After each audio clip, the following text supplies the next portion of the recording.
Hello friends, this video on P block part 50 is brought to you by examfear.com. No more fear from exam.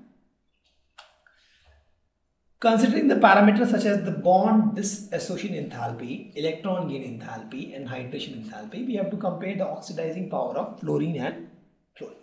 So the first is what? Bond dissociation enthalpy. So let's first consider this parameter, bond dissociation enthalpy. Okay, so for bond dissociation enthalpy, let's compare. For fluorine, the value was plus 158 kilojoule per mole. We have seen this.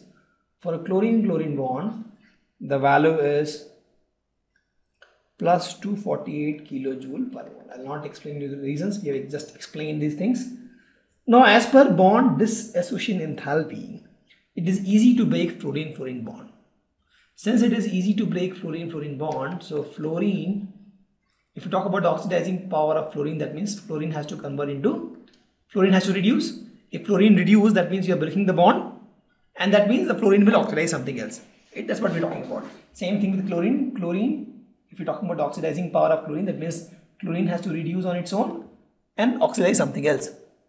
Now, fluorine-fluorine bond is easy to break, chlorine-chlorine bond is difficult to break. So with this, we can say that yes, fluorine has higher oxidation or higher oxidizing power. Correct? Pretty easy.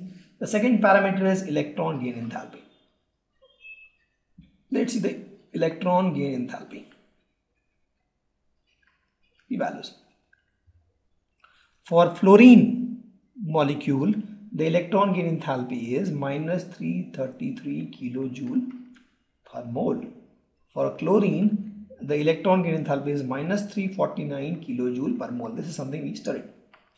So as per this, fluorine gives 333 kilojoule of energy to convert into F minus. Chlorine gives 349 kilojoule of energy to convert into Cl minus.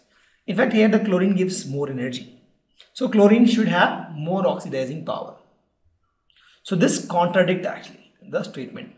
The second condition, electron gain enthalpy. As per this, if you see only the electron gain enthalpy, then chlorine has more oxidizing power than fluorine. Why? Because fluorine gives 333 kilojoule per mole energy when fluorine is converted into F minus. And chlorine gives 349 kilojoule of energy when chlorine is converted into Cl minus. So with this statement, chlorine looks to have more oxidizing power. Okay, so this is a little bit contradicting, but if you see, the difference is not that much. The difference is only 116 kilojoule per mole, not a big energy. Let's see the third parameter, hydration enthalpy. Third parameter is hydration enthalpy. So hydration enthalpy for fluorine is 515 kilojoule per mole. For chlorine is 318 kilojoule per mole. So with this also, if you see, for fluorine the hydration enthalpy value is more, 515. Okay, and chlorine it is less.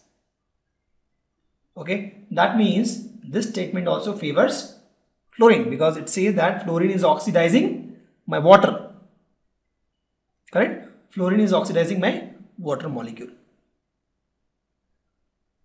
Okay, so I have my fluorine, it reacts with water, you get H3O plus, or I can talk about HF actually, and you get F minus.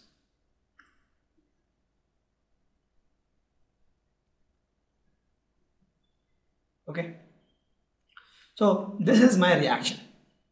So hydration enthalpy also, if you see, for fluorine it is more. That means this also is favoring the oxidizing behavior of fluorine. In fact, it emits oxygen also.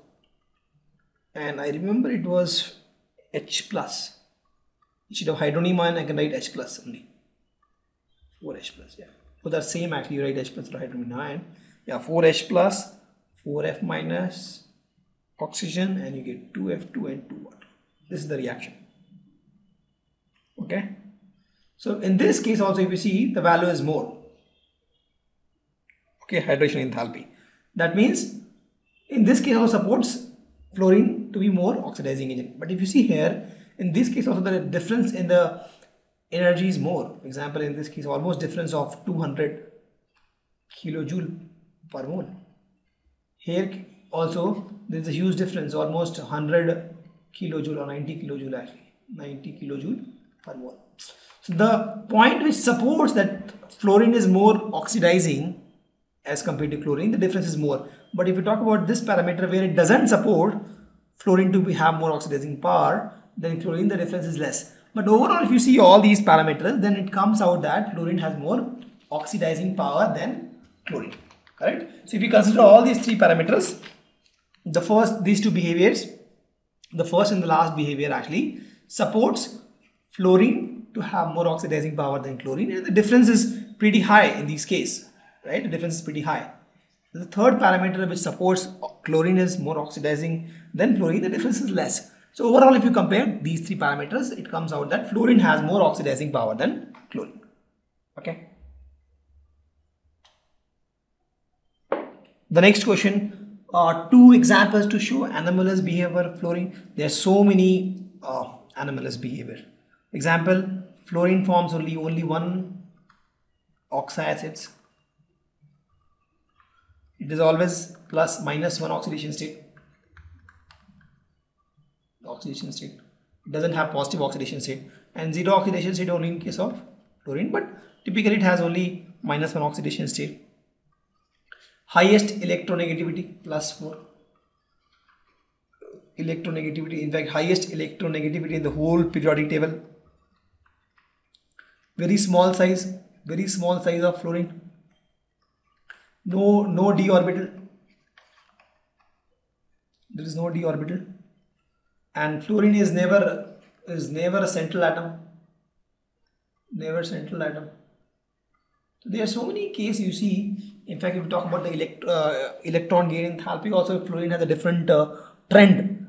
So fluorine is special. In fact, if we talk about hydrogen fluorides, in fact, only HF forms hydrogen bond. Other fluoride, they don't form hydrogen bonds. So fluorine is special. It has special behaviors.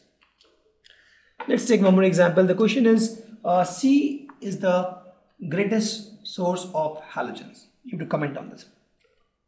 See, if we talk about the chloride, bromide and iodide, we get from seawater. C has NaCl, NaBr, NaI. So all these, it comes from C. Okay. Also, the marine life here in the sea, the plants in the sea, also the fish in the sea, this marine life, this provides iodine. The seaweeds, the plants, the animals in the sea, they provide iodine. So if you see fluorine, chlorine, apart from chlorine, bromine, iodine, they are all from sea, right? This dried up sea contains all sodium chloride. So this is all C. C provides a lot of halogens, and that's why we say C is the greatest source of some halogens. Although electron gain enthalpy of fluorine is less negative as compared to chlorine, fluorine is more oxidizing agent than chlorine. Why? We just saw this. We just compared these three things. We just have seen that electron gain enthalpy is less, but the other parameters such as my bond dissociation enthalpy and hydration enthalpy.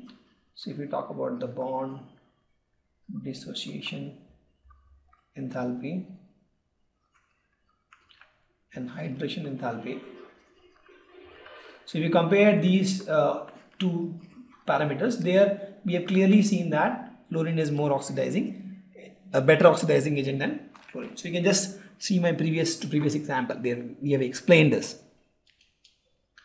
Halogen has maximum negative electron gain enthalpy in the respective periods of periodic table. Why?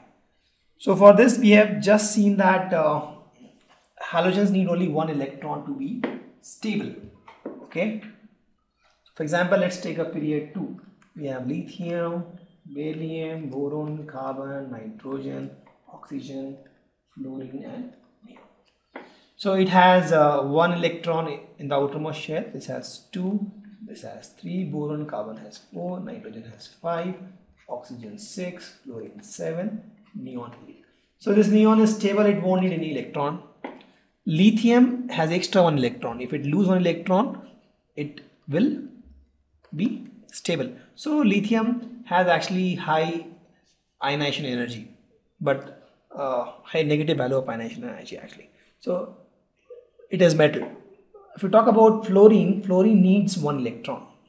Fluorine needs 1 electron to be stable.